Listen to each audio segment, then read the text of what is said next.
Hello, brothers and sisters, and welcome to day 31 of the Chronological Read Through the Bible. So, we are in the last part of the book of Job, and God has posted or put these questions to Job, which Job really has no answer for, but it is to show the majesty of the Lord. And Job has now realized God's majesty. Job realizes that there is nothing he can say.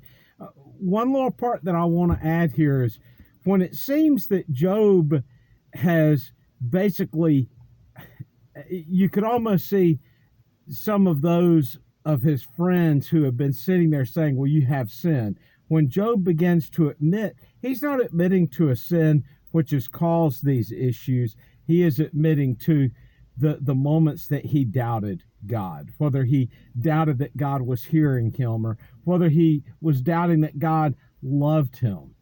And now it's as a little child just realizing I was away from the Lord. I was starting to doubt.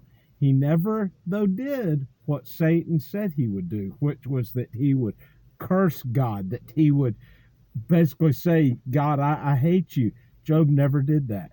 Job remained faithful and fulfilled everything that God saw in his servant Job. So we're going to have these different great, massive creatures mentioned. And I want to say the first creature which is spoken of, the behemoth, a lot of commentators will say, oh, well, this is speaking of the hippopotamus. This is clearly not speaking of the hippopotamus because it says that its tail is like a cedar tree. This is speaking of like a brontosaurus, a huge, majestic animal, one of the largest or the largest of the dinosaurs. And here we have mention of this behemoth, this great dinosaur. And then when it speaks of the Leviathan, really, what else could this be other than a dragon, really, or some sort of a great sea serpent? Yet again, some commentators will say, oh, well, this is a crocodile. It's not a crocodile. I mean, people, yes, they have a fear of crocodiles, but not the fear that you would have of some great sea creature, some sea serpent. So it's just neat to see these animals brought up and mentioned to show God's might, God's mighty power. And we're basically given this picture of the Leviathan.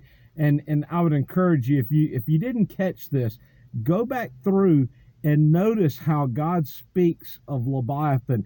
So many different descriptions of this creature. And yet it's very similar to Lucifer or Satan. And I think that's the picture that God's trying to show. He's showing how Satan has these many different images or pictures or descriptions that we give of him, but it's all the same person. And that is the closest, as God describes Leviathan, that's the closest the Lord comes to explaining to Job, this is why it all happened.